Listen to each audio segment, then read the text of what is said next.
Halo sahabatku dimanapun Anda berada, jumpa lagi bersama saya John Sung dan Ibu Rina Solihin. Pada malam hari ini kami Selamat ingin malam. bincang-bincang mengenai selamat malam Ibu. Selamat Kami malam Pak akan John. bincang-bincang mengenai Apa kabar? selamat malam Ibu. Baik, puji Tuhan ya. Ya. Ya, Jadi sahabatku puji dimanapun Anda Tuhan, berada, semua sehat pada ya. malam hari ini pada malam hari ini kami akan bincang-bincang mengenai kebenaran firman Tuhan dengan Ibu Rina Solihin. Ini untuk yang kedua kali ya. Waktu yang pertama Ibu Rina sudah menceritakan bagaimana kesaksian beliau dari kecil di dalam budaya Minangkabau, kemudian akhirnya mencari kebenaran firman Tuhan dan akhirnya diselamatkan ya. Jadi pada malam Amin, hari amin. ini, ya amin ya Bu ya, sehat-sehat ya Bu ya. Amin. Oke Ibu, pada malam hari ini ya kita akan bincang-bincang ya tentang Alkitab Firman Allah atau ada kitab lain Firman Allah itu ya. Sebelumnya saya akan share sedikit slide saya ya, share screen.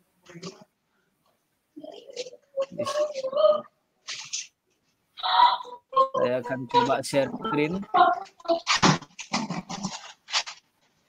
Sebentar.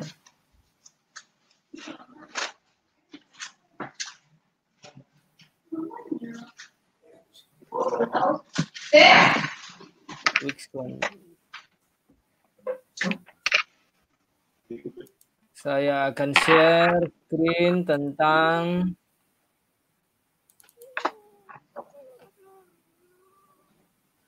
firman Tuhan ya.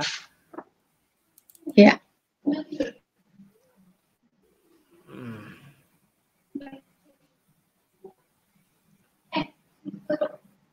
Oke. apa? Di luar.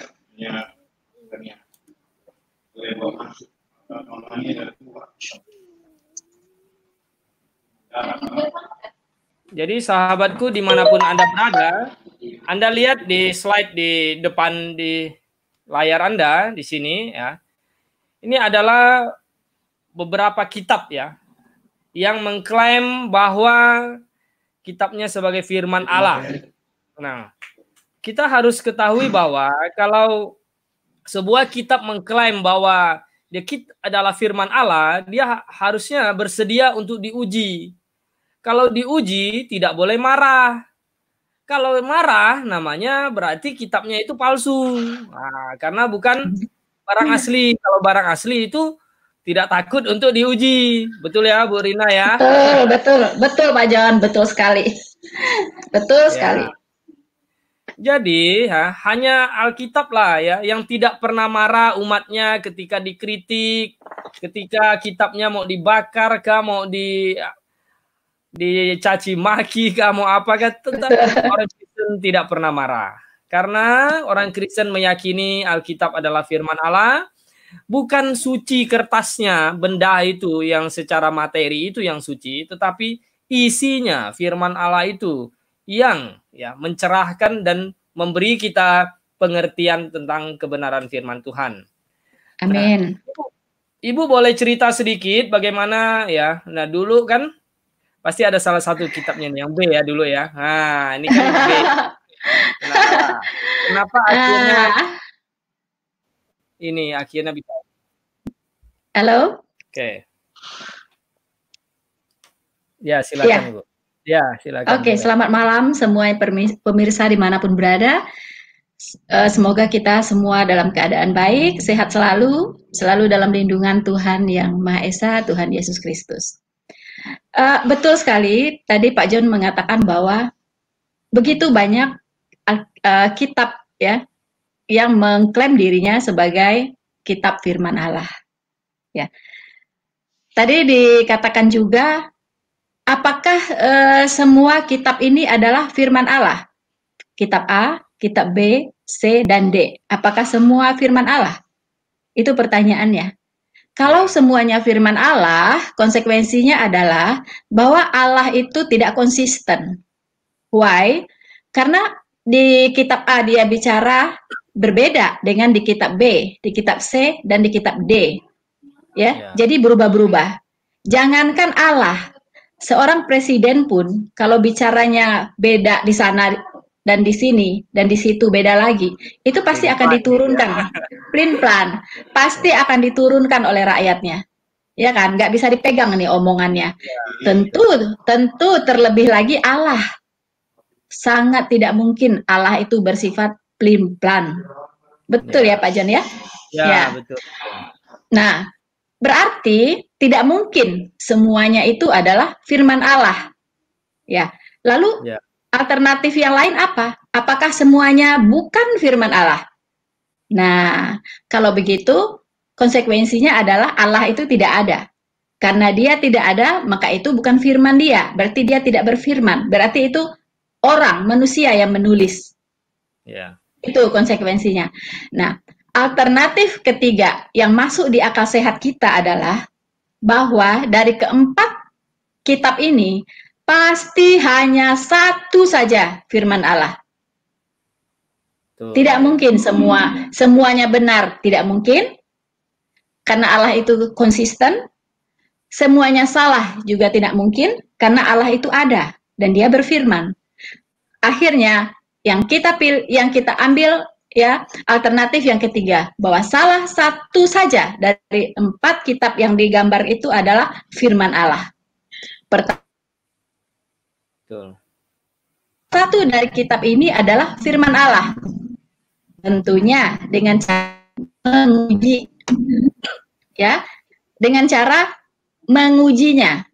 Apakah benar firman Allah atau bukan? Nah, begitu Pak John. Nah, cara diuji ya.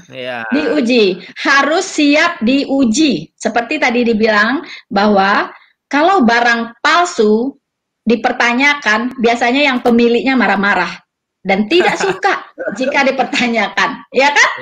Kalau saya punya tas palsu, ya, saya punya tas bermerek yang branded tapi palsu, saya sangat tidak suka kalau ada yang bertanya. Tapi kalau saya punya tas yang Louis Vuitton misalnya asli, saya senang sekali kalau ada orang menanyakan. Begitu. Betul. Itu secara akal sehatnya seperti itu. Nah, jadi, sekarang dulu Ibu pernah nggak ini mempertanyakan gitu, misalnya di dalam Al-Qur'an itu ya. Apa sih yang membuat Ibu ini firman di dalam Al-Qur'an itu, apa yang membuat Ibu itu merasa ini bukan firman Tuhan loh gitu? Iya, di pertemuan di live streaming kita yang pertama, saya masih ingat itu kan saya sudah mengatakan bahwa ada empat yang saya pakai barometernya untuk menguji apakah itu firman Tuhan atau bukan. Ya, yang pertama adalah konsep ketuhanannya.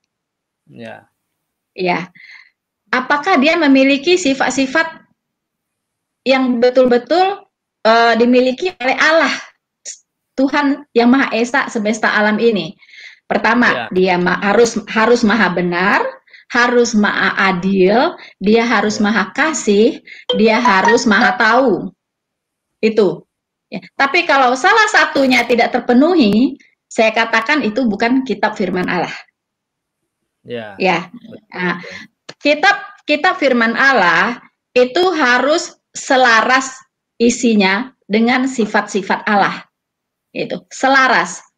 Kalau Allah itu maha benar, maka isinya, pengajarannya harus maha benar.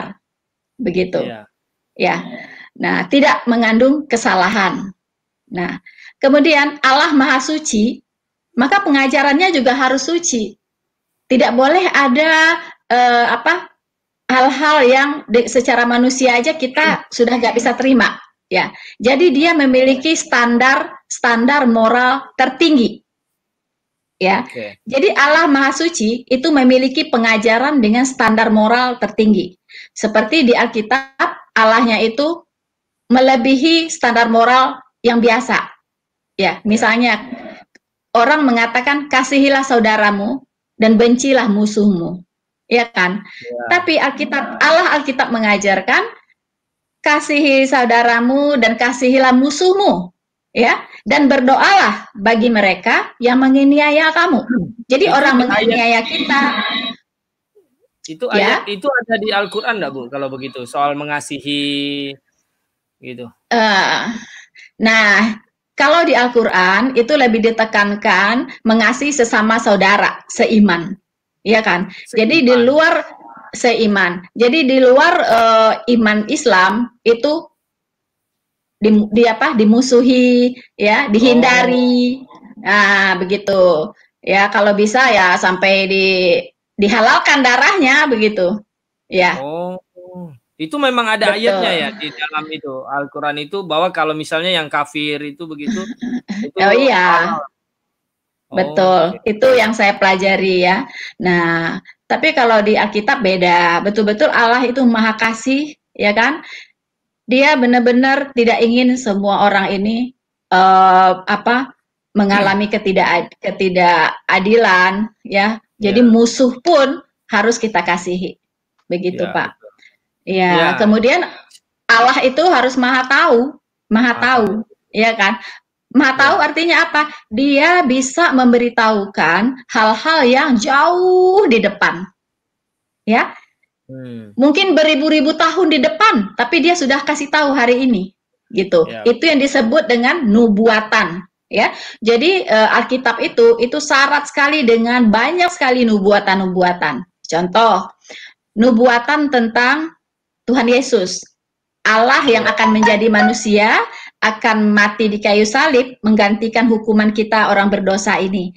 Itu sudah dinubuatkan ribuan tahun, bahkan di kitab Yesaya itu 700 tahun ya sebelum itu terjadi. Sebelum itu terjadi. Dan nubuatannya sangat spesifik, ya. Dia akan dilahirkan oleh seorang perawan muda, wanita muda, ya kan? Ya. Kemudian dia akan disalibkan untuk menggantikan hukuman dosa, untuk menanggung dosa semua umat manusia ini. Kemudian di matinya pun dia akan disalibkan di antara dua penjahat. Itu betul-betul secara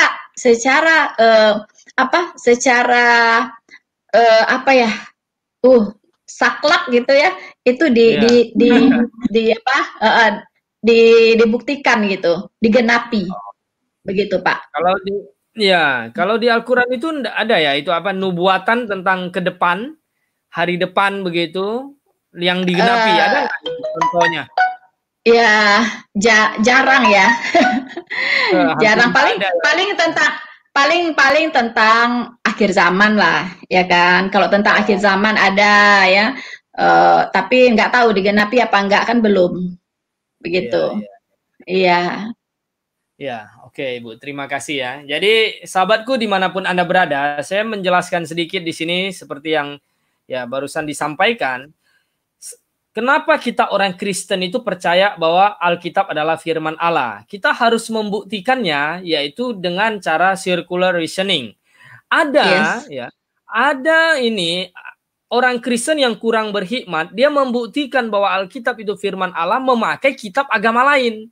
Jadi ketika dia baca kitab agama lain dan kitab agama lain itu membenarkan bahwa Alkitab firman Allah katanya, jadi Alkitab firman Allah. Nah ini kalau begitu standar Alkitab itu di bawah kitab agama lain dong kalau begitu. Nah ini kurang berhikmat ya. Jadi caranya adalah kita bisa memahaminya adalah logika kita, akal sehat kita mengatakan Allah Maha benar. Kalau Allah Maha benar, dia tulis buku, dia berfirman pasti benar semua, tidak ada yang salah. Nah, contohnya misalnya kan ada yang mengkritik Alkitab dalam Matius pasal 6 ayat 25 ya. Markus 4 ayat 38, Lukas 8 24. Ini cerita bagaimana tentang murid-muridnya ketika waktu itu ya, badai topan angin badai itu mau mengkaramkan kapal mereka. Lalu kataannya itu beda-beda katanya. Bukan salah. Karena di dalam kapal itu kan banyak murid, bukan satu murid. Betul. Petrus teriak misalnya, guru, mengapa engkau biarkan kita binasa? Yang satu lagi, guru kita binasa, ya teriaknya beda-beda karena banyak orang di situ. Jadi ada yang bilang ini salah katanya. Oh itu tidak salah, itu benar. Nah di dalam Alkitab juga di Yesaya 40 ayat 22 itu kan berkata bahwa bumi itu bulat. Jadi Alkitab itu tidak pernah bertentangan dengan sains ya Bu ya. Betul, betul. Kalau di Al-Quran itu apa? Bumi itu datar atau bagaimana? Betul Pak. Alkitab sudah memberitahukan ya jauh-jauh hari sebelum astronot ya, ilmuwan ya, Galileo Galilei itu menemukan bahwa bumi itu bulat. Alkitab sudah jauh-jauh hari sudah memberitahukan ya bahwa bumi itu bulat. Nah, memang kalau masalah bumi itu ada. Kalau di Al-Quran itu agak beda ya, bumi itu datar, bukan bulat. Bumi datar, ya? Jadi kayak meja gitu Bu ya. Kalau kita jalan paling ujung, berarti kita jeblos jurang gitu. Jeblos. Nggak tahu juga. Bagaimana? Begitu mungkin, ya bisa dibayangkan lah kalau bumi datar seperti apa ya, gitu kan. Iya. Tapi kalau bumi bulat itu kan makanya dia bisa berputar. Kalau dia datar, bagaimana dia bisa berputar? Ya, berotasi kan, jadi makanya Alkitab itu tidak pernah bertentangan dengan sains, dengan ilmu pengetahuan ya. Jadi kalau ada yang baca Alkitab katanya bertentangan dengan sains, itu mungkin dia salah paham ya. Makanya saya cek kitab-kitab yang lain ya. Waduh, aneh-aneh sekali bagaimana bisa bumi itu bisa datar, apa kayak kertas buku gitu datar. Konyol sekali, ini sangat konyol. Ya bagaimana saya bisa percaya firman Allah kalau begitu? Nah, kemudian Allah Maha Suci. Kalau Allah Maha Suci, dia berfirman tentu standar moralnya paling tinggi ya Bu ya. Paling tinggi dari tertinggi. Iya. Tertinggi. Jadi saya suka menantang, ada orang siapapun yang bisa menemukan ada kitabnya yang mengajarkan standar kesuciannya, moralnya lebih tinggi dari Alkitab, ya saya pindah agama saja, gitu loh. Saya juga, Pak. Nah, tapi tidak temukan, kan? Hanya di Alkitab bilang, kasihlah samamu manusia seperti dirimu sendiri. Ya, Matius 22 ayat 39. Kasihilah musuhmu, berdoalah bagi mereka yang menganiaya kamu. Ayat 27, kan? Perbuatlah segala sesuatu yang orang itu kehendaki agar engkau perbuat baginya. Nah, bagaimana? Hanya di Alkitab yang seperti itu, ya. Betul. Belum lagi seorang laki-laki hanya boleh punya seorang istri. Enggak boleh 2, enggak boleh 3. Ya, betul, apalagi 10. Apalagi 10. Bahkan sampai anak kecil umur 6 tahun aja mau dikawinin. Ini kan sudah gila namanya, kan? Waduh, saya kadang tuh bingung bagaimana bisa berfirman menjadi teladan hidup ya, Allah yang Maha Suci begitu berfirman. Jadi tidak masuk akal saya sama sekali. Ya, jadi kemudian Allah Maha tahu, ada hanya di Alkitab yang menceritakan bagaimana penciptaan dari awal sampai akhirnya ya dunia ini. Hanya di Alkitab, tidak ada di kitab lain. Nah, kemudian berceritakan tentang kerajaan, tentang bangsa Israel, runtuhnya bait Allah yang Tuhan Yesus berkata tidak ada satu batu pun akan terletak di antara yang lain, benar-benar runtuh bait Allah. Jadi semua itu adalah membuktikan, ini hanya segelintir lah yang kita bicarakan. Alkitab itu adalah firman Allah. Nah, tidak ada saya baca di kitab lain ya. Di kitab lain mengatakan tentang detail kisah penciptaan dan berakhirnya dunia ini, tidak ada. Nggak ada Bu ya di Al-Quran Bu ya. Betul. Tambahan lagi Pak John. Pak John. Ya. Selain dari barometer yang tadi harus selaras dengan sifat-sifat Allah, satu lagi yaitu Alkitab ini jelas penulisnya. Jadi kitab Firman Tuhan itu penulisnya jelas gitu ya. Seperti Taurat itu ditulis oleh Musa, ya kan? Nah, kemudian kitab Yesaya ditulis oleh Nabi Yesaya, ya kan? Nah, kitab Yeremia ditulis oleh Nabi Yeremia. Jadi tidak jatuh dari deblok jatuh gitu. Jadi buku gitu, bukan ya. Jadi memang Allah itu memberikan otoritas kepada para nabi dan rasul ini untuk menuliskan firman-Nya. Makanya sering kita temui ayat-ayatnya di Alkitab kepada Musa misalnya. Musa, tuliskanlah firmanku ini di dalam sebuah kitab, begitu ya. Nah, kepada Nabi Yeremia juga, tuliskanlah firmanku ini dalam sebuah kitab, maka jadilah kitab Yeremia, begitu kan? Nah, begitu Pak. Jadi penulis dengan tulisannya itu jelas, gitu. Jadi kalau Al-Quran itu yang tulis siapa? Nah, itu saya kalau dari informasi yang saya tahu, para sahabatnya Nabi Muhammad ya, yang menulis, tapi antara nama dengan isinya itu tidak sinkron. Misalnya surat ada namanya Al-Jin gitu ya, masa Jin yang tulis kan nggak mungkin, ya kan? Gitu, dan banyaklah ada nama-namanya. Katanya Muhammad tidak bisa baca tulis ya?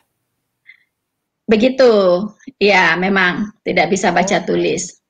Kasihan sekali ya, tidak bisa baca tulis. Bagaimana tidak bisa baca tulis kemudian mau ngajar ini? Bagaimana ceritanya itu?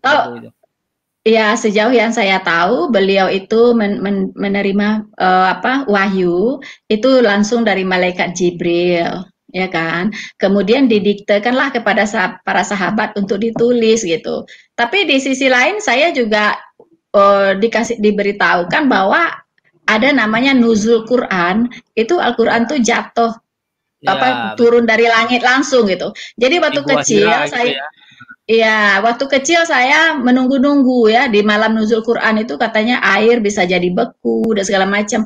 Tapi selama saya jadi muslim saya nggak pernah ngalamin gitu di malam nuzul Quran itu air jadi beku gitu loh. Jadi nggak tahu versi mana yang sebenarnya yang benar, nggak tahu apakah betul tiba-tiba ada bukunya atau memang ditulis juga gitu oleh tangan manusia gitu. Nah, kalau Alkitab jelas ditulis, jelas penulisnya, dan penulisnya ini bukan menulis sekehendaknya, tapi penulis ini betul-betul mendengarkan firman yang mereka dengar atau firman yang diilhamkan kepada mereka gitu. Ya, jadi bukan atas mau-maunya sendiri gitu. Jadi setiap kata yang ada di Alkitab itu diilhamkan oleh Allah. Begitu, Pak. Ya, betul. Kalau di Alkitab memang jelas semua penulisnya. Saya pernah nonton itu film itu kan The Must Be Crazy di Afrika itu tiba-tiba botol Coca-Cola jatuh dari langit lalu semua pikir ini Coca-Cola ini botolnya ini adalah dewa atau apa jadi mau disembah-sembah. Ini kan crazy sekali gitu kan. Bagaimana kalau misal suatu benda jatuh dari langit begitu atau bagaimana lalu kita anggap itu sebagai sebuah firman wahyu. Apalagi Oke lah, saya pikir kita nggak usah bahas terlalu jauh lah soal itu nanti. Iya. Ya, ada yang marah lagi nanti. Iya, itu intermezzo aja. Intermezzo. Karena Pak John bertanya, makanya saya jawab. Nggak mungkin dong bertanya saya nggak jawab gitu kan. Iya. Oke. Ya, baik. Jadi sahabatku dimanapun Anda ada, Anda tidak salah pilih jika Anda pilih Alkitab sebagai firman Allah. Ya, beberapa alasan yang kami kemukakan ini sudah cukup saya pikir untuk membuktikan bahwa Alkitab itu firman Allah. Jika Anda temukan ada sesuatu yang salah, yang tidak benar, yang Anda pikir kontradiksi, Anda boleh WhatsApp di nomor saya dan silakan bertanya. Ya. Baik, kemudian Ibu, bagaimana konsep keselamatan itu? Sekarang kita akan bahas ini tentang di dalam waktu dulu di Al-Quran itu bagaimana dulu tuh gitu. Ya, kalau di agama saya yang lama itu kan di pertemuan live streaming kita pertama saya udah menyenggol ya bahwa keselamatan itu ditentukan oleh amal ibadah kita, oleh perbuatan baik kita, itu yang menentukan kita bisa ke surga atau tidak gitu. Jadi sesuatu yang tidak pasti karena standarnya pun ukurannya tidak jelas. Seberapa banyak kita harus beramal, seberapa banyak kita harus berbuat baik dan beribadah. Nah, ini berbeda dengan konsep keselamatan di dalam kekristenan, di mana kita diselamatkan oleh anugerah kasih karunia Allah semata, bukan usaha manusia. Ya kan? Tapi karena begitu besarnya kasih Allah kepada dunia ini, maka Dia mengaruniakan keselamatan itu kepada kita melalui Tuhan Yesus Kristus yang berkorban di kayu salib. Jadi begini ceritanya Pak John. Ketika manusia Adam dan Hawa itu jatuh ke dalam dosa di Taman Eden, maka saat itulah Allah Allah terpisah dari manusia. Kenapa? Karena Allah yang Maha Suci itu tidak bisa dihampiri oleh manusia berdosa. Ya kan? Setetes dosa pun itu tidak bisa menghampiri Allah. Nah, tapi Allah itu sudah menetapkan satu cara untuk kita bisa kembali ke sorga, dilayakkan kembali ke sorga, yaitu dengan cara bahwa dosa ini harus diselesaikan. Ya, jadi tidak bisa disogok pakai perbuatan baik, tidak bisa disogok pakai amal ibadah, tidak. Tapi dosa harus dihukumkan, ya kan? Maka saat itu Allah menjanjikan akan mengirim juru selamat. Nah, juru selamat inilah nanti yang akan menggantikan kita dihukum, ya kan? Jadi seharusnya kita yang berdosa ini dihukum, tapi juru selamat ini yang dihukumkan untuk kita. Begitu kan? Nah, saat itulah dosa kita diselesaikan. Diselesaikan berapa banyak? Apakah 25%, 50%, atau seberapa persen? Alkitab mengatakan dosa kita diselesaikan secara total. Segala dosa kita, yaitu dosa kita yang dulu yang sudah kita perbuat, dosa kita sekarang yang sedang kita berbuat, dosa kita yang akan datang, yang belum kita perbuat, itu sudah dipakukan di kayu salib dengan pengorbanan Tuhan Yesus.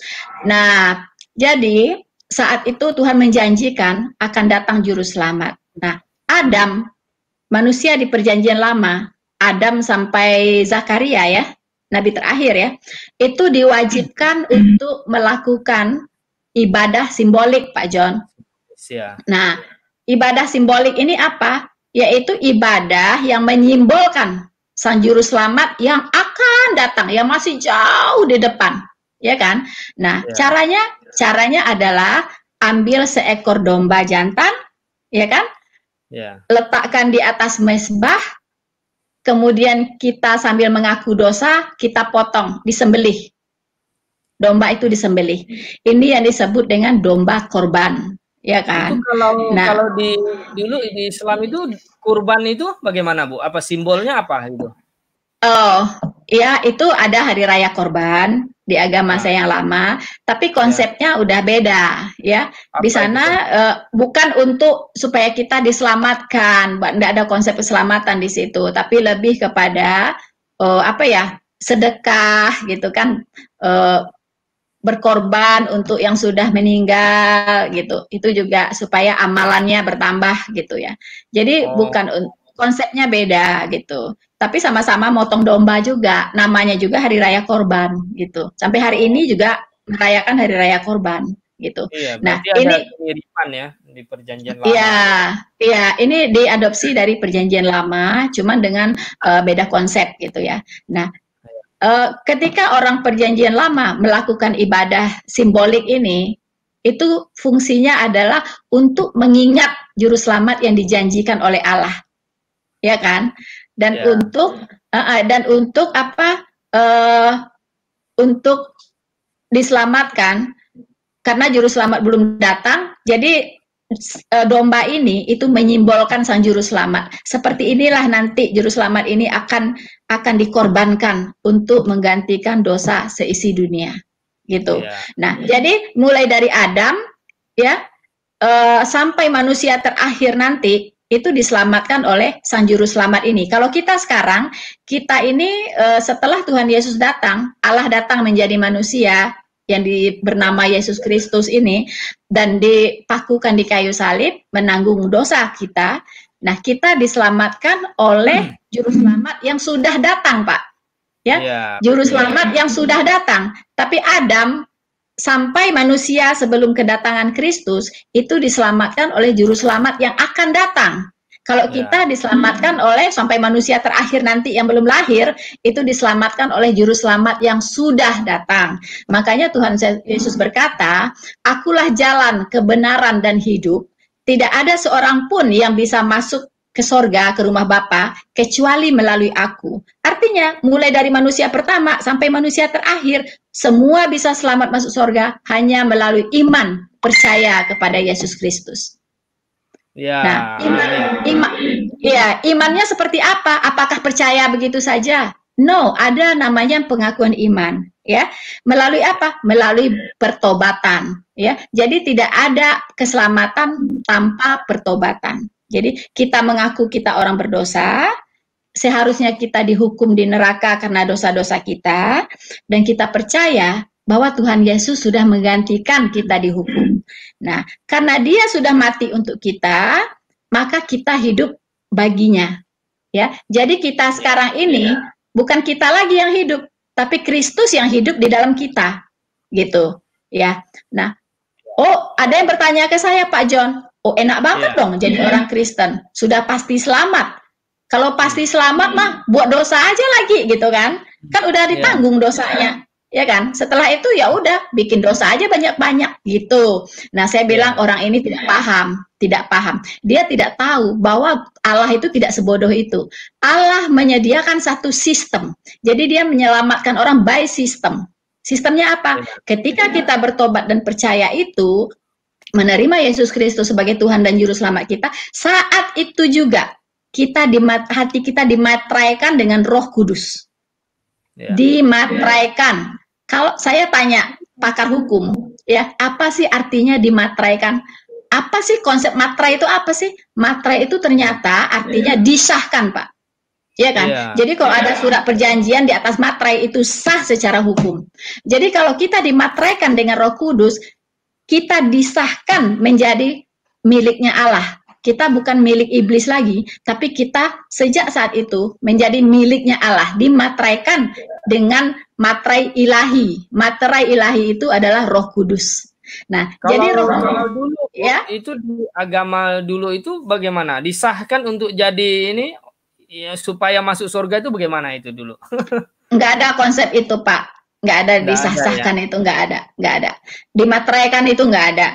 Makanya orang yang di luar Kristus, di luar iman kepada Tuhan Yesus, ingin sekali berbuat baik, ya jadi orang yang baik, orang yang nggak berbuat dosa, menjauhi dosa, tapi nggak mampu gitu. Hari ini baik, besok belum tentu gitu, ya kan? Hari ini dia baik sekali, besok udah jahat dia gitu.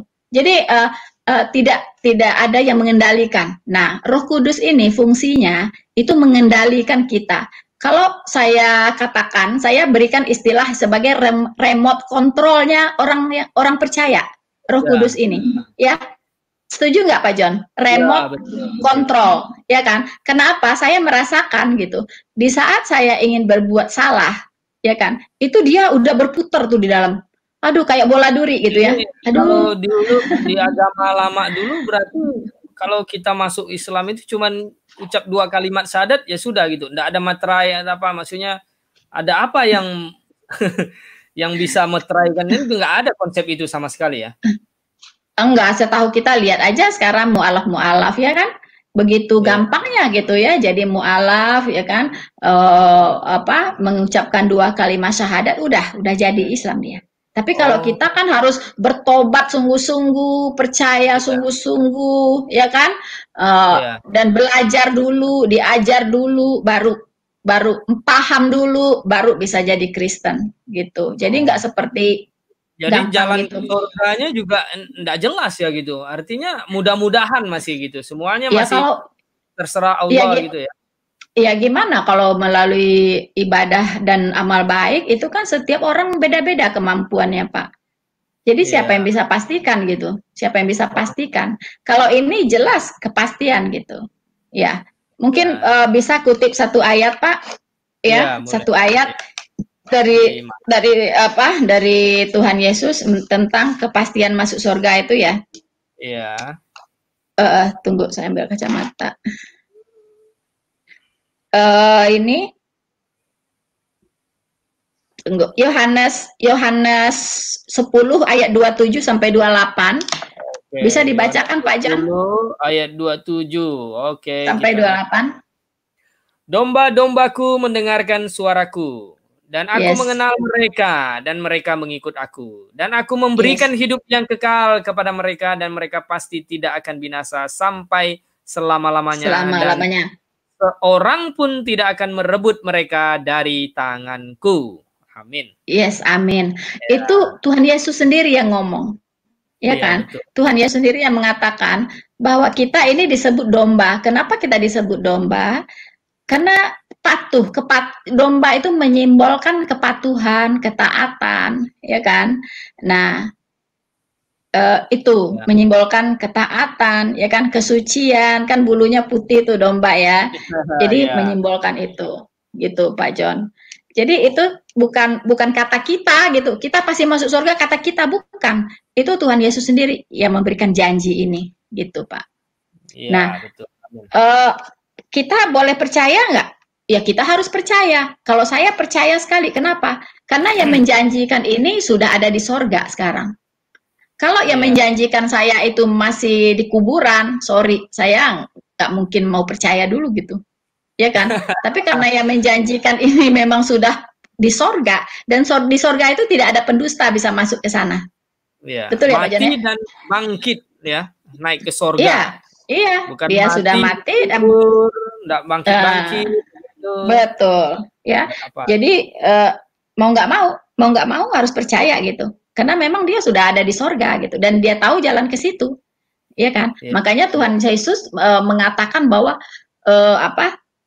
aku akan pergi ke rumah Bapa untuk menyiapkan tempat bagimu, ya kan? Ya. Supaya di mana aku berada, kamu pun berada, gitu. Ya, ya, jadi apalagi yang kita khawatirkan gitu, ya kan? Makanya kalau orang Kristen yang militan, ya kan, dia akan berkata, hidupku adalah Kristus, mati adalah keuntungan. Jadi nggak ada yang takut mati tuh orang Kristen yang lahir baru, ya kan? Karena udah pasti masuk surga gitu. Dan itu bukan kita yang ngomong, tapi Tuhan sendiri yang menjanjikan itu. Gitu. Memang betul. Gitu. Jadi Tuhan Yesus berkata, akulah jalan, kebenaran, dan hidup. Jadi kalau ya hanya ada dua kemungkinan. Kalau Yesus benar, maka yang percaya kepadanya beroleh hidup yang kekal. Kalau Yesus itu berdusta, berarti orang yang tidak percaya kepadanya juga masih ada kemungkinan loh masuk surga. Karena kalau dengan amal, nyatanya orang-orang Kristen yang percaya Yesus baik-baik juga semua. Tidak ada juga yang jahat-jahatin orang kan? Iya. Sebenarnya ya percaya Yesus itu selalu untung ya. Artinya apa? Kita percaya Yesus diberi sebuah jaminan keselamatan ya, yang pasti. Kalau Yesus benar, ya pasti benar gitu loh. Kalau Yesus salah katanya kan? Ada yang bilang kalau salah saya juga enggak rugi apa-apa ikut Yesus, saya juga orangnya baik. Buat Tuhan, kita banyak nyumbang orang, bahkan kita tidak pernah tuh ribut-ribut ini ngerusak tempat orang gitu loh. Baik juga, kan? Iya. Nggak pernah benci orang. Nah, kalau masuk surga dengan amal ibadah kebaikan, orang Kristen juga masuk. Gitu. Masih menang. Tapi kalau masuk surga hanya melalui Yesus Kristus, maka yang tidak percaya kepadanya akan binasa. Nah, jadi saya share sedikit ini mengenai garis zaman, sistem ibadah di dalam perjanjian lama ini sebenarnya mirip-mirip dengan Muslim. Di mana pada zaman perjanjian lama semua ibadah itu bersifat simbolis. Makanan juga tidak boleh makan babi, haram, karena ukuran kesucian itu diukur dari lahiriah jasmaniah. Jadi pada zaman perjanjian lama semuanya sistem ibadah juga wanita pakai kerudung ya, harus sujud-sujud 1 hari 3 kali kalau Yahudi ngadap Yerusalem, masuk bait Allah, cuci kaki, cuci tangan, ya sama seperti sekarang orang masuk masjid. Nah, mengapa demikian? Karena pada zaman perjanjian lama sistem ibadahnya itu bersifat lahiriah, jasmaniah, ya. Dan orang yang mau percaya kepada Yesus Kristus harus melakukan simbolnya, yaitu ambil domba sambil memegang kepalanya, mengaku dosa, percaya kepada Mesias yang akan datang menebus dosa manusia. Nah, ketika Mesias datang, Yesus Kristus datang, makanya Yohanes Pembaptis berkata, lihatlah anak domba Allah penghapus dosa manusia. Yohanes 1 ayat 29. Juru selamat Yesus Kristus. Dia mati di kayu salib untuk menanggung dosa semua manusia. Ada yang bertanya nih, kok harus Tuhan Yesus turun menanggung dosa manusia? begini, Allah yang maha adil Dunia. menuntut dosa itu harus dihukum karena sifatnya adil, dosa harus dihukum. Allah yang maha kasih membuat dia ingin mengasihi manusia juga. Jadi Allah itu tidak bisa melakukan sesuatu yang bertentangan dengan sifatnya. Misalnya sifatnya maha suci, jujur. Dia tidak mungkin dong dia mencuri harta orang kaya kasih orang miskin begitu, yang ngerampok orang lalu sumbang-sumbangkan ke orang. Tidak mungkin. Nah, jadi Allah maha kasih. Jadi akhirnya kalau dalam Filipi pasal 2 ayat ke-6 itu Yesus Kristus yang dalam yang setara dengan Allah, yang dalam rupa Allah, tidak memandang kesetaraan itu sebagai milik yang harus dipertahankan, tetapi mengosongkan dirinya menjadi hamba sama seperti manusia. Firman itu bersama-sama dengan Allah, dan firman itu adalah Allah, dan firman itu telah menjadi manusia, hidup di antara kita. Jadi Yesus Kristus manusia yang suci, dilahirkan dari Roh Kudus, mati di kayu salib, dihukum dan menggantikan dosa semua manusia. Jadi dosa manusia yang dulu sekarang akan datang. Nah, sekarang manusia. Kita tidak perlu lagi ambil domba, kita menyembah di dalam roh dan pikiran. Hati dan pikiran kita pakai firman Tuhan. Kita tidak perlu lagi takut makan babi. Ya, kalau sehat, kalau tidak takut kolesterol, mau makan silakan. Sekarang makanan itu bukan masalah dosa, tetapi makanan itu adalah masalah kesehatan. Ya, begitu ya, Bu ya. Jadi ini memang ya teman-teman kita banyak yang lain ya. Dan kebenaran. Nah, banyak yang belum paham artinya begini, masih katanya juga sebagian kekristenan juga masih katanya ada yang pelihara hari Sabat, takut makan babi, takut makan binatang yang berkuku belah. Padahal Tuhan Yesus kan sudah bilang, bukan yang masuk yang menajiskan, tapi yang keluar. Paulus juga berkata, segala sesuatu halal bagiku, tapi bukan berguna. Jadi makan yang berguna. Iya. Jadi ya Ibu ya, oke, kita sedikit ini bertanya ini bagaimana ini ya konsep dulu mengenai kan orang-orang Muslim suka bilang katanya ini Allah orang Kristen ini beranak katanya. Keluar. Apalah katanya ya. Bagaimana itu? Ya. Yes. Emangnya konsep Allah di dalam Al-Qur'an itu seperti apa gitu?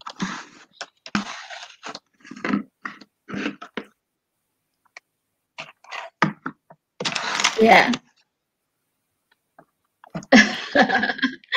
Beranak. Ya. Halo? Iya. Begini Pak John. Diperanakan ya. Kul a'udzu birabbin yulad wa lam yakul lahu kufuwan ahad. Nah, ya. Halo? Iya, halo. Halo Pak John? Iya, dengar. Iya, coba diulangi Bu. Tadi kurang dengar. Halo? Halo, Del, baterainya tolong Del. Ini dengar, bisa dengar. Ya, dengar Pak John? Bisa dengar ya. Ya. Oke. Begini Pak John, diisi. Ya.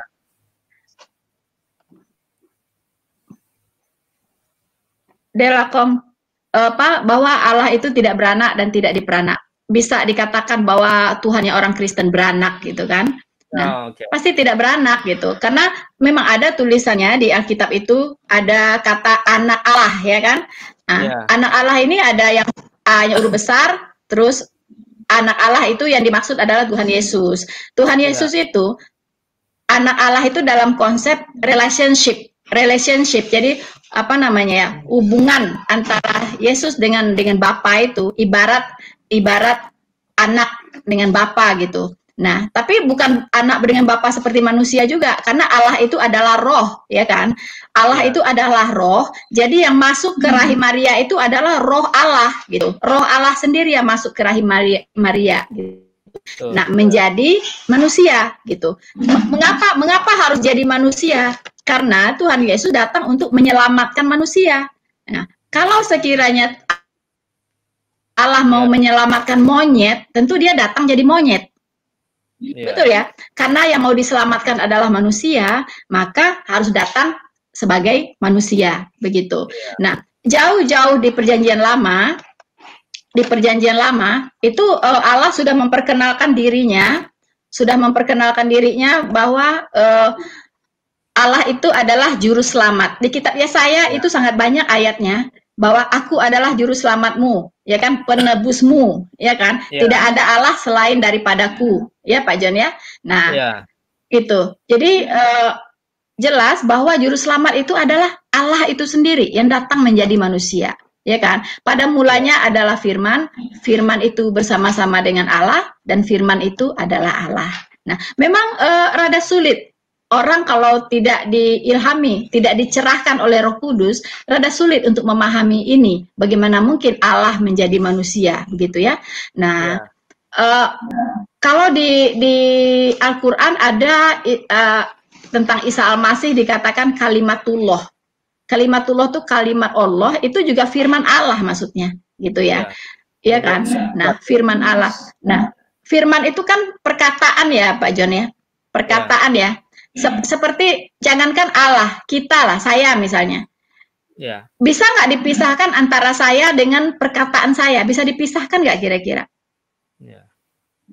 Saya dengan perkataan saya itu selalu bersama-sama, ya kan? Iya kan? Nah, saya dengan perkataan saya selalu bersama-sama gitu. Nah, sama juga Allah dengan firman-Nya itu selalu bersama-sama. Makanya Tuhan Yesus di banyak ayat berkata bahwa aku dan Bapa adalah satu. Ya kan? Bersama-sama gitu. Di dalam Islam itu konsep Allahnya bagaimana, Bu? Boleh sedikit cerita gitu nggak? Kalau di Islam yang setahu saya itu Allahnya itu zat, ya kan? Zat. Dia tidak diserupa zat, ya, tidak jadi diserupakan dengan apapun. Zat, Pak. Zat kan berarti tidak ada cair, padat atau gas atau gitu. Nah, tidak ada penjelasan juga. Apakah itu cair, padat atau gas? Tidak ada. Pokoknya Allah itu eksistensinya adalah zat. Tidak bisa diserupakan dengan apapun. Jadi sesuatu yang tidak bisa dilihat, tidak bisa diraba. Pokoknya dikatakan roh juga tidak ya, karena zat gitu kan. Nah, penjelasan ini yang membuat salah satu kebingungan saya, zat seperti apa gitu kan. Bagaimana kita bisa berdoa kepada zat begitu? Ya dengan percaya saja gitu. Kita percaya dia ada. Zat itu bisa maha kasih katanya. Zat itu bisa maha suci. Zat itu maha benar bagaimana? Allahu Akbar itu artinya apa? Allahu Akbar itu artinya Allah maha besar. Nah, Allah maha besar. Itu Allahu Akbar. Gitu ya. Zat yang maha besar. Ya.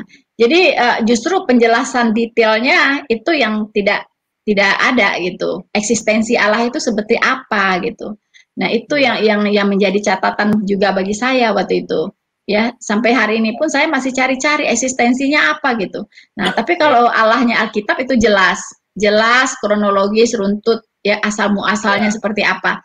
Ya, dia sudah ada sebelum dunia ini dijadikan, dan jelas dia itu adalah Allah Tritunggal, ya kan? Iya, betul. Makanya waktu saya di Islam saya taunya Allah Tuhan orang Kristen itu 3, ya kan? Ternyata setelah saya pelajari tidak, Esa, justru Esa gitu. Nah, Tritunggal banyak, cuma sepotong bacanya 3, tapi tunggalnya diabaikan gitu, ya kan? Tritunggal itu seperti di Alkitab mengatakan bahwa ada 3 ya yang memberikan kesaksian di sorga, yaitu Bapa, Putra dan Roh Kudus, dan ketiganya adalah satu, ya kan? Ketiganya adalah satu gitu. Nah, itu.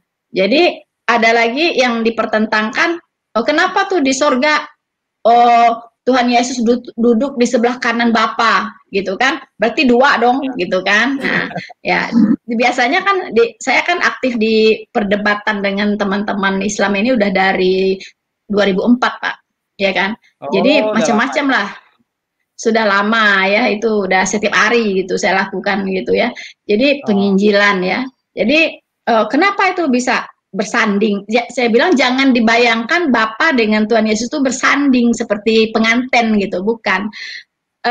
Duduk di sebelah kanan Bapa dalam pemahaman saya itu kesetaraan, menggambarkan kesetaraan.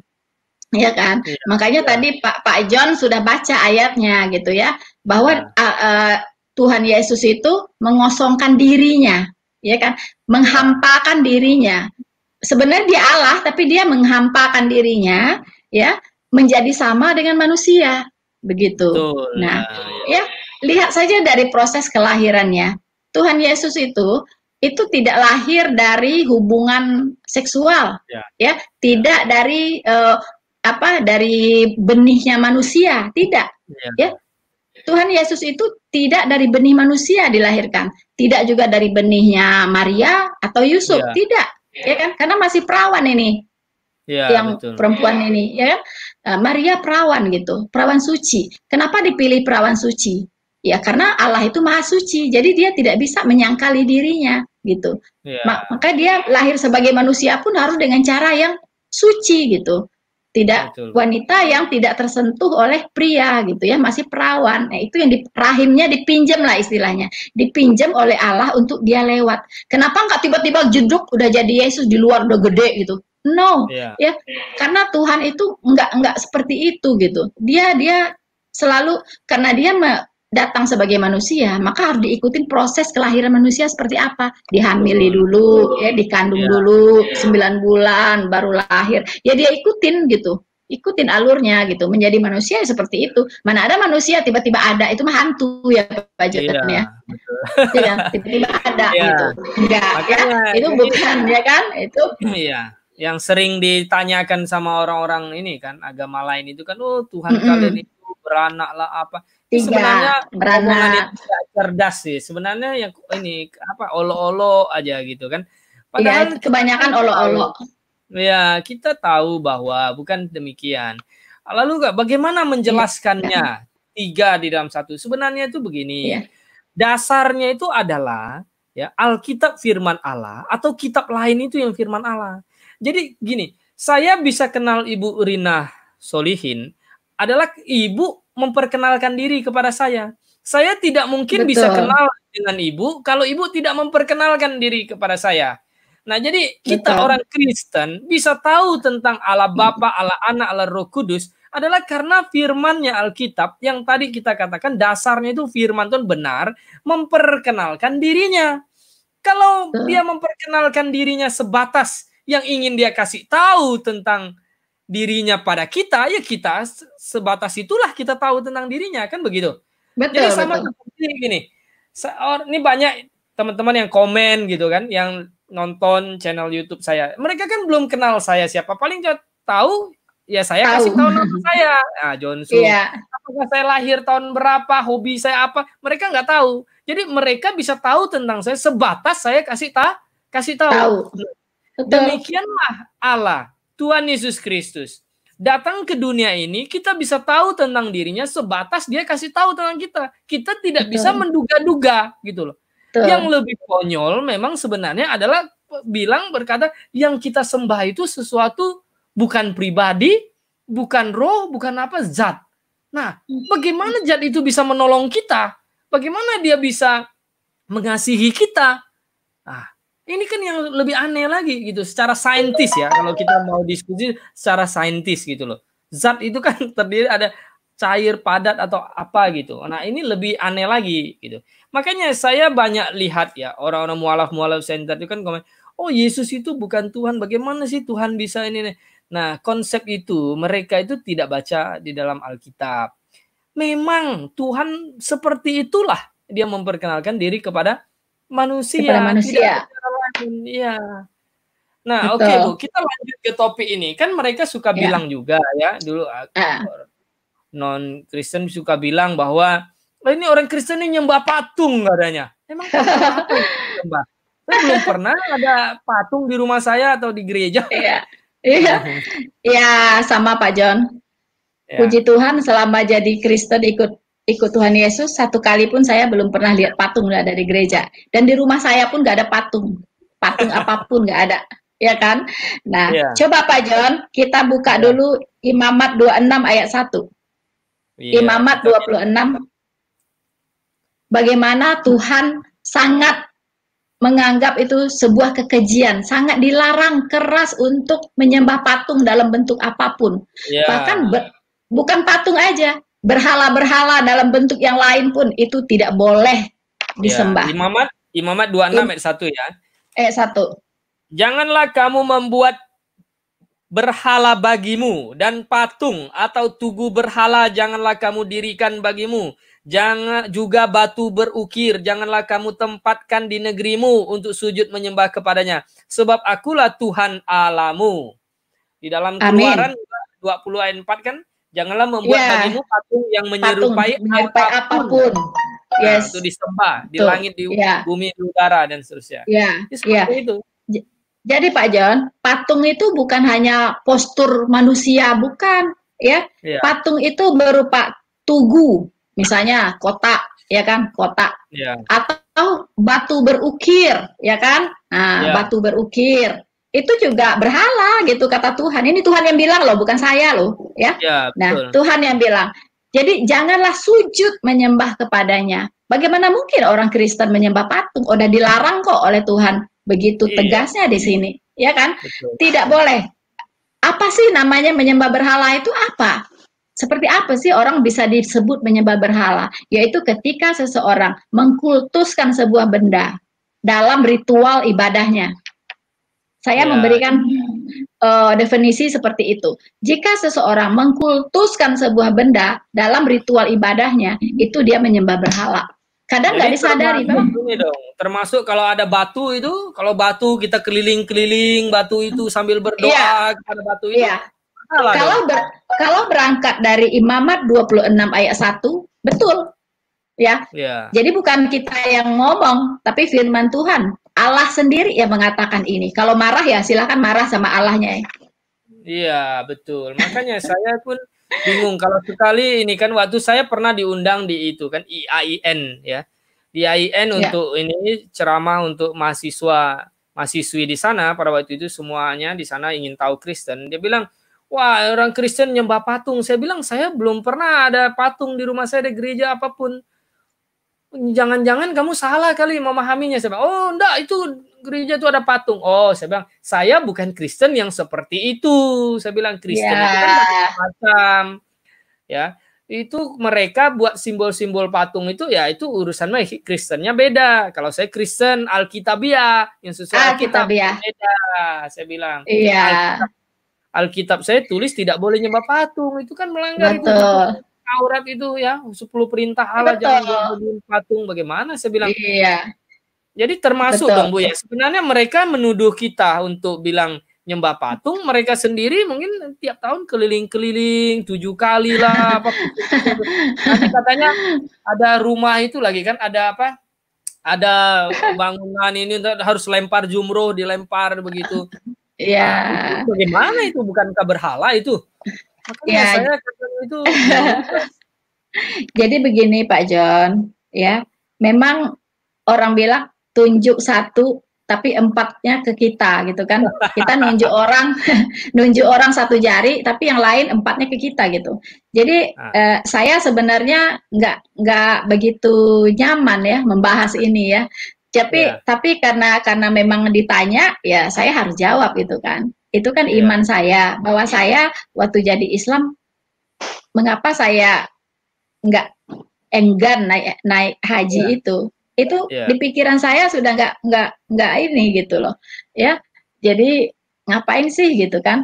Nah, setelah jadi Kristen, saya semakin yakin dengan Imamat 26 ayat 1 ini, ya kan. Imamat ini kan ditulis oleh siapa Pak John? Ya, oleh Musa lah kan. Nabi Musa loh. Ya, Nabi Musa loh, itu apa ribuan tahun ya, ya kan? Ya, ini sudah ditulis, Allah sudah melarang gitu untuk membuat patung, membuat tugu berhala, batu berukir, sudah diwanti-wanti jangan sujud menyembah kepadanya, gitu. Jadi sudah nggak mungkin gitu.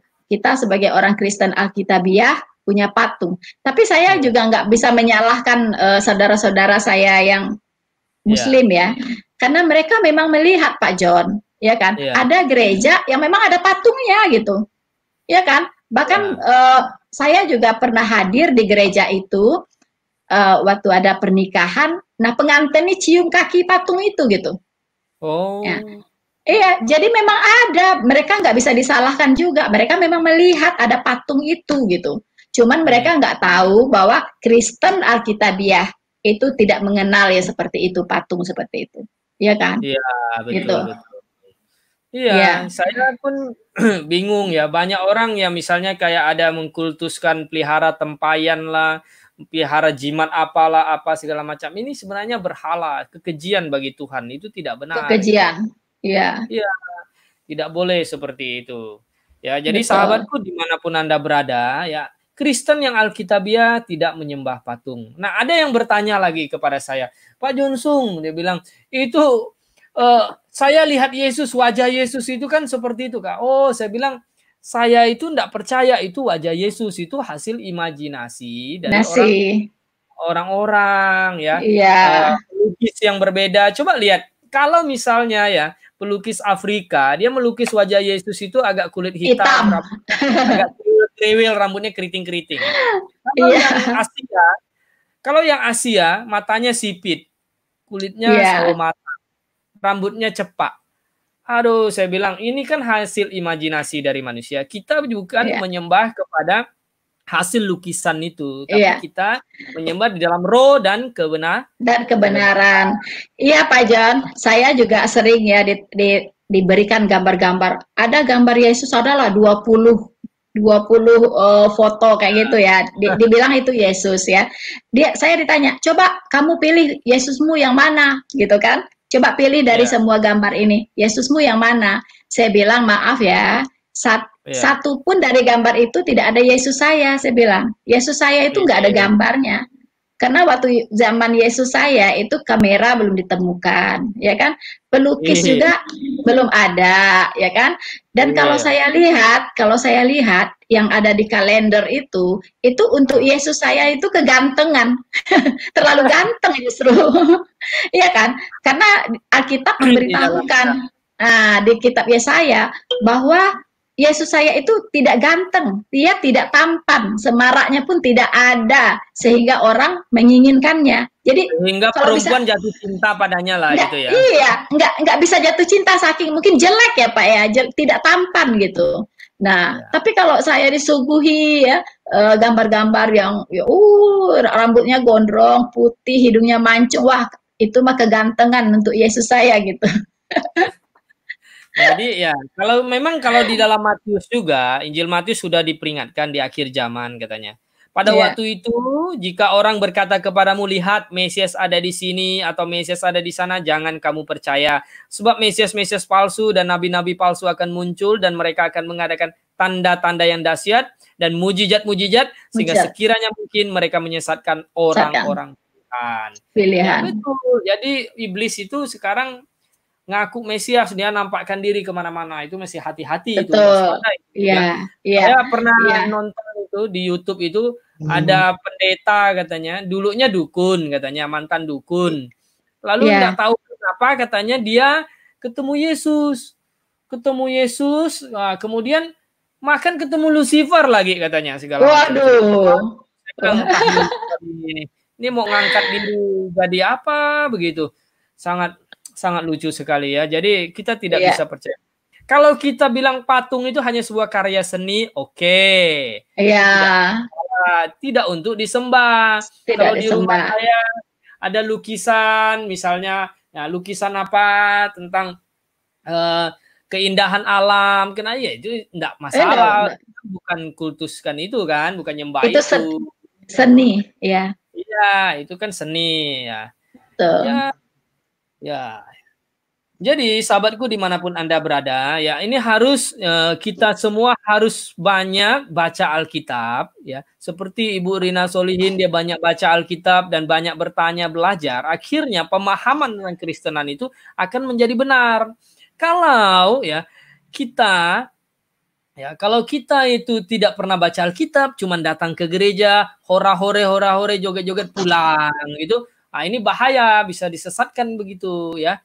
Ini harus banyak baca Alkitab dan cross check kita semuanya ya.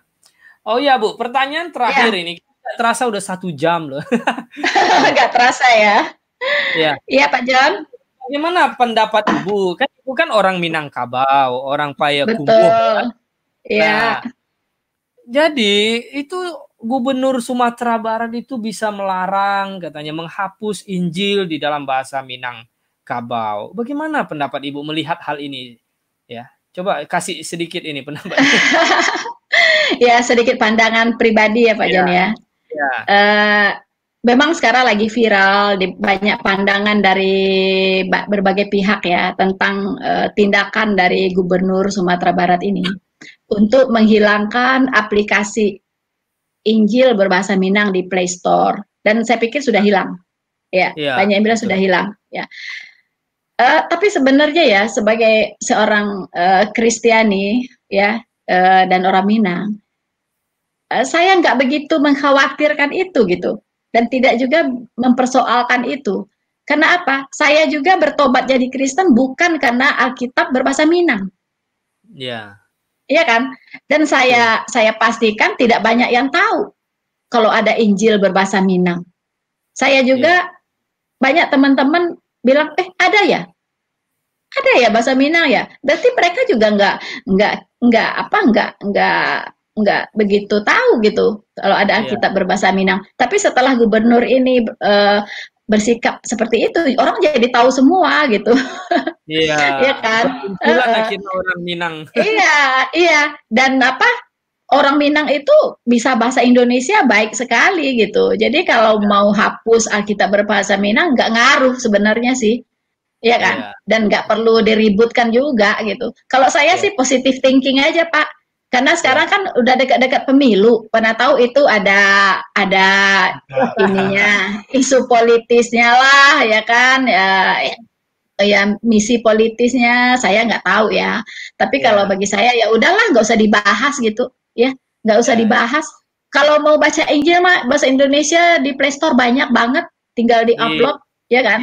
Iya. Orang dan cerdas, bahasa Inggris pun jago, bahasa betul. Iya. Ya, dan saya memang orang Minang itu udah dari dulu sudah tercatat sih dalam sejarah Indonesia banyak orang pinter gitu ya. Dan mereka sangat menonjol gitu, baik di pemerintahan, dari banyak budayawan, sastrawan, itu kan banyak orang Minang. Mereka bukan orang-orang bodoh gitu. Jadi kalau mereka mau tahu, memang mau baca Injil ya nggak perlulah yang bahasa Minang, nggak ada juga nggak apa-apa. Bahasa Indonesia, bahasa Inggris banyak kok, gitu kan? Iya. Cuman kalau saya lihat dari konteks sebagai pemimpin bagi semua umat beragama, karena kepemimpinan itu kan bukan pemimpinan di provinsi dia kan bukan syariah atau khilafah atau seperti itu. Ya, nah itu sebenarnya itu salah. Dia tidak menghargai hak asasi manusia, demokrasi di mana manusia itu bebas berpendapat, bebas berpikir, ya bebas beragama, menentukan ininya keyakinannya. Betul sebenarnya. Iya, gitu. Benar gitu. Ya. Jadi dengan adanya kasus ini orang kan bisa menilai ya Pak ya. Orang akan cari tahu gitu, akan cari tahu masalahnya apa sih gitu. Kenapa sih gitu? Mengapa, kenapa, tujuannya apa? Orang kan akan menganalisa semuanya gitu. Ya kan? Nah, itu kan sebenarnya kurang baik gitu kan. Karena apa? Karena negara ini kalau tujuannya untuk menghambat pengembangan agama Kristen gitu, itu sebenarnya penyebar luasan Injil itu tidak bisa dihalangin dari zaman dulu. Kita tahu kan berapa banyak pahlawan-pahlawan iman, pemberita-pemberita Injil yang mati syahid gitu ya, martir ya, yang dianiaya, yang dibunuh. Tapi apakah kekristenan jadi macet? Enggak kan? Justru semakin dihambat, semakin merambat. Ya kan? Itu fakta. Ya kan? Itu fakta gitu. Enggak bisa dihalangin. Karena di Alkitab sudah mengatakan bahwa Injil itu adalah kekuatan Allah. Siapa sih yang bisa melawan Allah? Iya kan? Siapa yang bisa melawan Allah gitu? Nggak ada. Saya makanya bilang bahwa di negara ya, misalnya kayak Amerika dengan demokrasi itu bebas. Orang bebas berpikir, bebas menentukan. Sehingga akhirnya mereka menggunakan akal budinya untuk membandingkan dan berpikir, dan mereka menemukan kebenaran. Iya. Justru yang tidak berani, yang takut diuji, ya, yang takut untuk didiskusikan, diperdebatkan, jangan banyak tanya katanya, udah imanin saja. Nah, yang kayak gitu kan nanti orang semuanya bagaimana bisa seperti itu? Ya. Iya.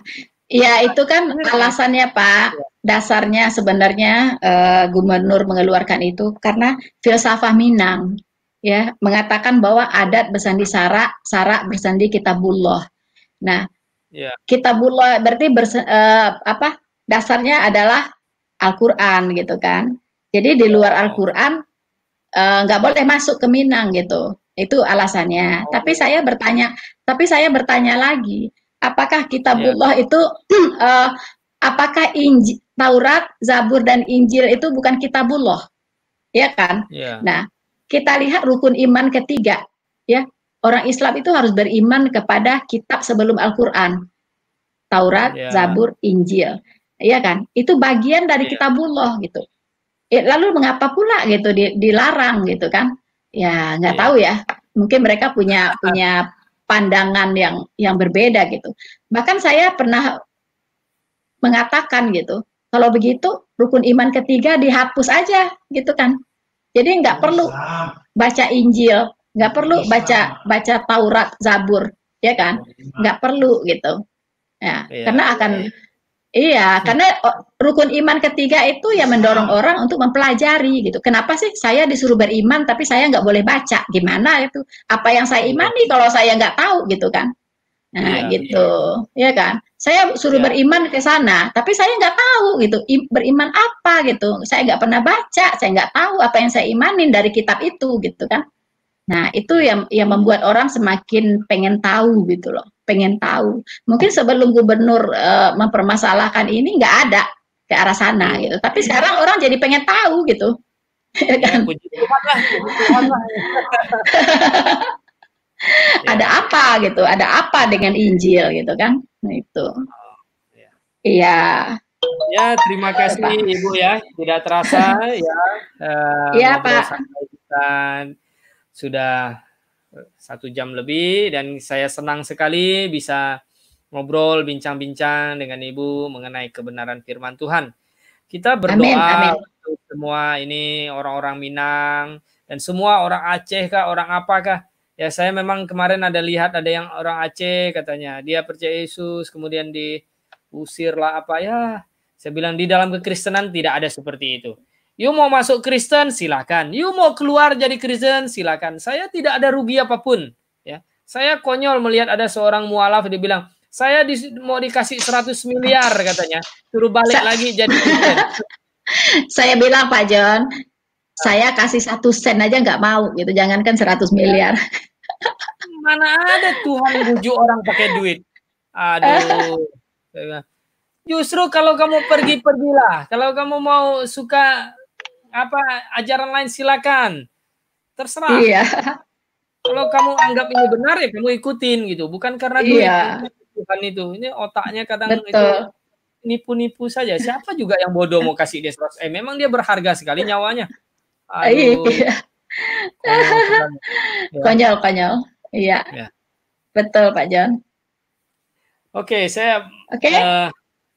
kita ya diskusi kita sampai di sini Ibu. Terima kasih untuk semuanya. Terima kasih juga Pak John ya.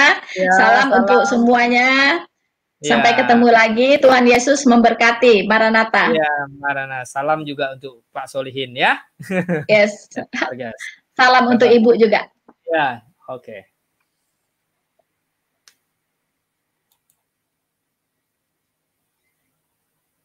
Baik sahabatku dimanapun Anda berada ya. Anda melihat di sini ya, apa yang saya bincangkan, apa yang saya bicarakan dengan Bu Rina Solihin ya, akhirnya dia bisa mengerti kebenaran adalah karena melalui pembelajaran Alkitab yang dalam. Baru bisa mengerti firman Tuhan. Nah, seperti slide yang saya kemuka ini yang di depan kita ini di layar ini ya. Saya akan sedikit menjelaskan bahwa hubungan kita dengan Adam, karena Adam dan Hawa telah membawa kita manusia berdosa, maka kita keturunan Adam, hubungan kita dengan Adam, kita menjadi orang berdosa. Karena kita semua adalah keturunan Adam dan Hawa, semua berdosa. Nah, semua manusia berdosa tidak bisa masuk surga. Harus oleh Tuhan Yesus Kristus yang mati di kayu salib menebus dosa manusia, baru manusia bisa diselamatkan. Nah, ketika kita percaya Yesus Kristus mati di kayu salib menebus dosa kita, kita mengikat hubungan kita dengan Yesus Kristus dan kita menjadi orang benar. Kita diberikan, dimateraikan dengan Roh Kudus, hati yang kudus, kita diberi posisi yang kudus, menjadi menjadi anak-anak Allah. Yohanes 1 ayat 12, ketika kamu percaya kamu diberinya kuasa menjadi anak-anak Allah. Jadi menjadi kuasa anak-anak Allah, posisi anak Allah. Jadi ketika kita percaya, kita dapat posisi yang kudus, hati yang kudus, Roh Kudus, dan karakter kita itu belum kudus. Karakter itu untuk bersaksi, menjadi terang bagi sesama manusia agar mereka bisa melihat terang kita dan bertobat dan diselamatkan. Nah, saudara yang kasih dalam Tuhan, mungkin ada yang bertanya, kalau bagaimana bayi, orang yang cacat mental mati, apakah masuk surga? Semua bayi di dunia ini mati masuk surga. Mau bayinya orang Islam, Buddha, Hindu, agama apapun, mati pasti masuk surga. Kenapa? Karena Tuhan Yesus Kristus telah menebus semua dosa manusia, termasuk dosa anak bayi itu. Apalagi orang yang dari bayi cacat mental, autis, atau Down syndrome, ya, semua dosa telah ditanggung oleh Tuhan Yesus Kristus. Nah, tetapi kalau anak bayi itu tumbuh dewasa menjadi besar, dia disuruh bertanggung jawab untuk bertobat percaya Yesus Kristus. Kalau tidak bertobat, maka dia tanggung sendiri dosanya. Nah, inilah yang benar sesuai dengan Alkitab. Jadi anak bayi tumbuh dewasa menjadi akil balik, dia harus bertanggung jawab, bertobat dan percaya. Kalau dia tumbuh akil balik, dia belajar, ya, tarik pedang, dia percaya, dia belajar pakai teriak-teriak, ya, jihad apa segala macam. Dia harus bertobat dan percaya kepada Tuhan Yesus Kristus. Kalau tidak, dia akan binasa, tanggung sendiri dosanya. Jadi sahabatku, dimanapun Anda berada, saya memilih, ya, percaya kepada Tuhan Yesus Kristus sebagai juru selamat saya. Dan Ibu Rina Solihin juga telah melewati perjalanan waktu yang panjang, akhirnya memutuskan untuk percaya kepada Yesus Kristus. Saya harapkan, ya, saudara-saudara semuanya, sahabat dimanapun berada, mau di Minang, di Aceh, ya, di Arab, entah di manalah, ya, percayalah kepada Tuhan Yesus Kristus. Engkau akan selamat, ya, dan kau bersaksi, engkau dan seisi rumahmu akan diselamatkan. Sehingga mereka semua bertobat dan percaya kepada Tuhan Yesus Kristus. Tidak ada jalan lain. Di bawah kolong langit ini tidak ada nama lain yang diberikan bahwa manusia dapat diselamatkan. Hanya dalam nama Yesus Kristus. Akulah jalan kebenaran dan hidup. Tidak ada seorang pun datang kepada Bapa kalau tidak melalui aku. Jadi sahabatku dimanapun Anda berada, mari bertobatlah.